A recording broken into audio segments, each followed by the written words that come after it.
Major general Rashid, আহ, ধর্ষণের অভিযোগ আছে এমন ব্যক্তিদের যে গুলিবিদ্ধ লাশ মিলছে তাতে লেখা থাকছে যে আমি ধর্ষক, এই পরিণতি আমার, এবং পরে লেখা থাকছে হারকিউলিস। আমাদের আসলে এটা জানার আগ্রহ যে এই হারকিউলিসটা কে, এটা কি রাষ্ট্র জানে নাকি আমরা একটা হারকিউলিসের দেশেই আসলে বাস করছি? না, আমি মনে করছি যে এই ধরনের কিছু সংগঠন কোন কোন দেশে আমি গড়ে উঠতে দেখেছি। It is not a first time. Okay. যারা হচ্ছে এরকম নৈতিকতা বা এই ধরনের বিবর্জিত কোনো কাজ হলে তারা জনমানুষের পক্ষ থেকে, যেটাকে বিদেশে ভিজিল্যান্টিজও বলে। আচ্ছা। তো এই ধরনের সংগঠন বাংলাদেশের উপস্থিতি এই প্রথম আমরা দেখছি। ওকে। এর আগে হয়তো আমি জানি না, থাকলেও আমার জানা নেই। আপনি কি আসলে একে সমর্থন করছেন? মানে মনে হচ্ছে যে একটা এক্সাম্পল তৈরি করার জন্য এটি এরকম লিখে রাখলে না, আমি ভালো হবে? সমর্থন করছি না। আচ্ছা। আমি সমর্থন করি না, বা আমি বলছি যে এটিকে আমরা বিভিন্ন কোনো একটি এরকম সংগঠন, হ্যাঁ। এটাকে অপসংগঠন বলাই ভালো। আচ্ছা। কারণ তারা নিজেদের হাতে আইন তুলে নিয়ে মানুষের কাছে এক ধরনের বিশ্বাসযোগ্যতা বা এক ধরনের আদর্শিকভাবে তারা কাজ করার চেষ্টা করে। ওকে। তো এটির যে উপস্থিতিটা আমরা যদি ঐতিহাসিকভাবে দেখি, তাহলে এটি যে বাংলাদেশে এখন দেখছি যে ধর্ষণের অভিযোগে অভিযুক্তরা এই হারকিউলিস নামে তারা হচ্ছে একটা নৈতিকতার জায়গা অবস্থান নিচ্ছে, নিয়ে তারা তাকে হত্যা করে বলতে চাচ্ছে যারা এরকম করবে তাদের পরিণতি এরকম হবে। তো এটি হচ্ছে তাদের একটি একটি আদর্শিক জায়গা তারা তৈরি করেছে। সেটিকে সমর্থনযোগ্য বিশ্বের কোথাও এই ভিজিলেন্টিসের সমর্থন নেই। আচ্ছা, আমি খুব একটা দেখিনি। আপনার কাছে কি মনে হয় যে এই যে মানে মানে আমি ঠিক জানি না এটাকে আমি কিভাবে ব্যাখ্যা করবো, যে একটা হারকিউলিসের উৎপত্তি হওয়াটা কি এটা দেশের বা রাষ্ট্রের সরকারের সর্বোচ্চ পর্যায় থেকে এটা অনুমোদন পাওয়া একটা ব্যাপার? নিশ্চয়ই না, এটা তো আইনের বাইরে একটি অংশ। এটা তো আচ্ছা। আর রাষ্ট্রের ভেতরের কোনো অংশ বলে আমার কাছে মনে হচ্ছে না। আচ্ছা। যে ভিজিলেন্টি যে গ্রুপটা দেখা যায় বিশ্বের বিভিন্ন, আমেরিকাতেও আগে এরকম ভিজিলেন্টিজ আছে। আচ্ছা। তো সেখানে এটা হচ্ছে একটি স্বতঃপ্রণোদিতভাবে নিজেরা একটি সংগঠন তৈরি করে। মানে তার সাথে আইন শৃঙ্খলা বাহিনী কোনো সম্পর্ক না? আইন শৃঙ্খলা বাহিনীরও সম্পর্ক নেই, রাষ্ট্রেরও সম্পর্ক নেই। এখন তাহলে- তাদের যে কাজগুলো আছে সেটিকে তো আইনকে অনুসরণ করে হচ্ছে না। ওকে, তাহলে আইন শৃঙ্খলা বাহিনীর কি উচিত না এই হারকিউলিসদের খুঁজে খুঁজে করা? বার করা অবশ্যই। তারা কি এইটা খুঁজে বার করার জন্য, মানে একজন নিরাপত্তা বিশ্লেষকের কাছে আমি জানতে চাইছি যে তারা কি এটি খুঁজে বার করার জন্য কোনো উদ্যোগ নিয়েছে এরকম মনে হয়? অবশ্যই তদন্ত যে কোনো হত্যা হলেই, এখানে তো একটা লাশ তো আমরা দেখলাম। আচ্ছা। সেই লাশটা হচ্ছে যেই এটি হত্যা করুক, তো হত্যা হলে এটি তো আইনের ভাষায় অপমৃত্যু হতে পারে বা মার্ডারের মামলা হবে। সেখানে যদি কেউ মামলা না করে, সেটি তো পুলিশ হচ্ছে তাদের পক্ষ থেকে মামলা করতে হবে। মামলা করলেই তখন এটির তদন্ত হবে, সেই তদন্ত আদালতে পেশ করতে হবে।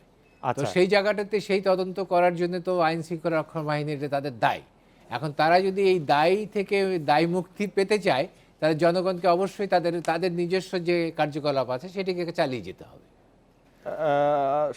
মানে এই যে ধর্ষক বলে যারা পরিচিত বা যেখানে চিরকুটে লেখা থাকে, আমরা যদি ঝালকাঠির রাজাপুরের ঘটনাটি ধরি, এক্ষেত্রে কি তাকে মানে আমরা কি বুঝতে পারি যে তাকে কি আসলে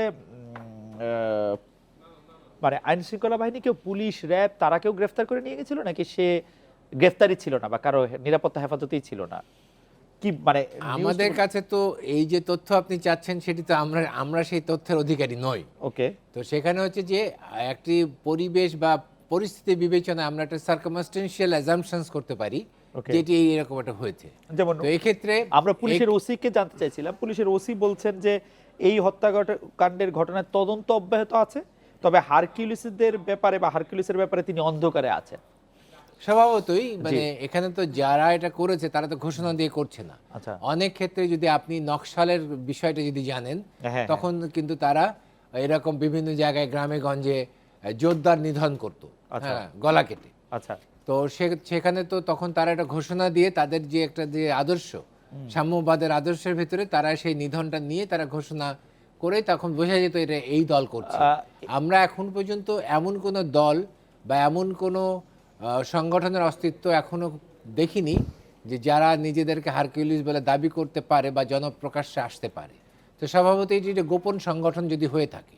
এটি র্যাব বা পুলিশের ক্রস ফায়ারের মতো বিষয় তো না? আমার কাছে সেটি মনে হচ্ছে মানে ইটস নট স্টেট স্পন্সর। কারণ স্টেট স্পন্সর হলে এইরকম মানে যেমন হচ্ছে গল্প সাজাতে হবে, তো এই গল্প সাজানোর তো প্রয়োজন নেই। আচ্ছা। অ্যাডভোকেট এলিনা খান, আপনার কাছে কি মনে হয় যে এই হারকিউলিসরা কি আসলে আসলে অ্যাডভোকেট এলিনা খানের কাছে যাওয়ার আগে আমি জেনারেল রশিদ আপনার কাছে একটু শেষ প্রশ্ন একটু করতে চাই।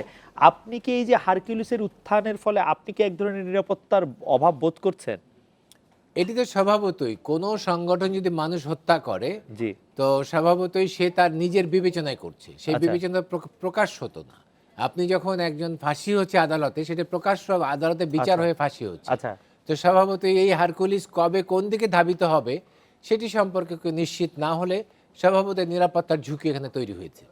রাষ্ট্র যদি স্বীকার করে নেয় যে এই হারকিউলিস আসলে তারা নয়, তাহলে রাষ্ট্র হারকিউলিস কারা, তাদের কাছে কেন এত অস্ত্র আসছে এবং রাষ্ট্র হারকিউলিসকে ধরার জন্য কি কি করছে সেটির ব্যাপারে রাষ্ট্রের একটি জবাব দেওয়ার বাধ্যবাধকতা জন্মায় কিনা? স্বভাবতই বাধ্যবাধকতা আছে। রাষ্ট্র কিন্তু শুধু নির্বাহী বিভাগ না। আমরা সবসময় মনে করছি রাষ্ট্র মানে নির্বাহী বিভাগ, এবং আমরা এই কিছুক্ষণ আগে যখন কথা বলছিলাম যে বিচার বিভাগ রাষ্ট্রের বাইরে, এরকম ভাব যে নির্বাহী বিভাগ আর বিচার বিভাগের ভিতরে কোনো দ্বান্দ্বিক অবস্থা আমরা দেখতে চাই না। রাষ্ট্র হচ্ছে in combination of the three branches.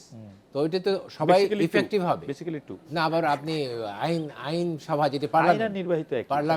Parliament নির্বাহী না। না, আইন আর নির্বাহী একই তো। আমাদের আরে দেশে ঘুরে আচ্ছা, ঠিক আছে, আপনি যেভাবে দেখেন। না, তো আমাদের দেশে আইন আর আমার নির্বাহী কথা না। হচ্ছে, যখন আমি কথা বলছি জি। তখন হচ্ছে যেমন এই যে বলতেছেন যে হারকিউলিস, জি। এই হারকিউলিস কে, এখন কি উদ্দেশ্যে আসছে, এখন এইটিতে এই মুহূর্তে সবাই বলছে তারা অন্ধকারে আছে। এখন রাষ্ট্রের জনগণ তো জানতে চাইবে যে এটি অন্ধকারে কেন। তাহলে নিরাপত্তা বাহিনীর তো একটা দায়বদ্ধতা আছে জনগণের কাছে বা রাষ্ট্রের কাছে, যে জনগণকে অবহিত করতে হবে।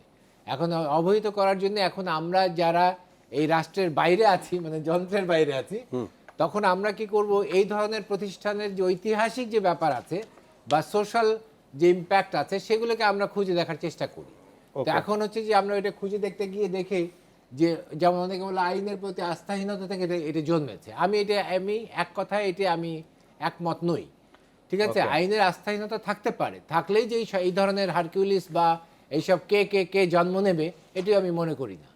যখন নকশাল জন্ম নিয়েছে তখন আমরা রাষ্ট্রের এখানে দেখেছি। কি করার আছে বলে আপনি মনে করেন? রাষ্ট্র যদি মানে রাষ্ট্র কি এটি দূর থেকে দেখবে? আমার কথা হলো, রাষ্ট্র হচ্ছে যেটি উনি আরো ভালো করে বলেছেন, একটি লাশ পড়েছে, মানে একটা হত্যা হয়েছে, সেটি হচ্ছে যে কেউ না কেউ তো করেছে।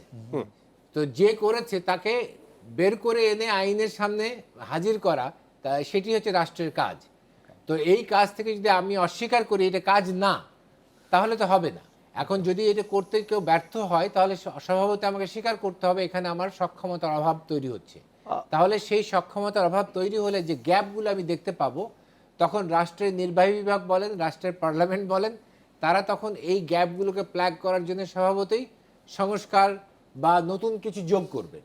এখন সেই যোগ করাটা কোথায় করতে হবে, আমি এটাও ঠিক আমি এভাবে মানতে দেখি নাই যে আমি যদি বিচার বিভাগের প্রতি যদি আরো বেশি বাজেট বরাদ্দ করলেই বিচার বিভাগ উন্নত হয়ে যাবে।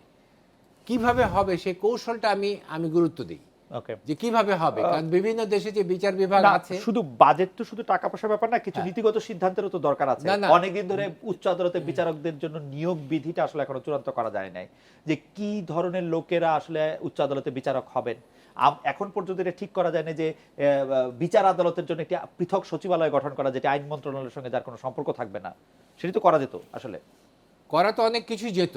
এখন হচ্ছে যে মানে আমরা দেখছি যে যখন আপনি করছেন একটি সংস্কার করবেন, কিন্তু আমরা তো কিন্তু আসলে সেই করার পেছনে যে আগে যখন সংস্কার হয়নি, তার মানে কি তখন কি বিচার হয়নি?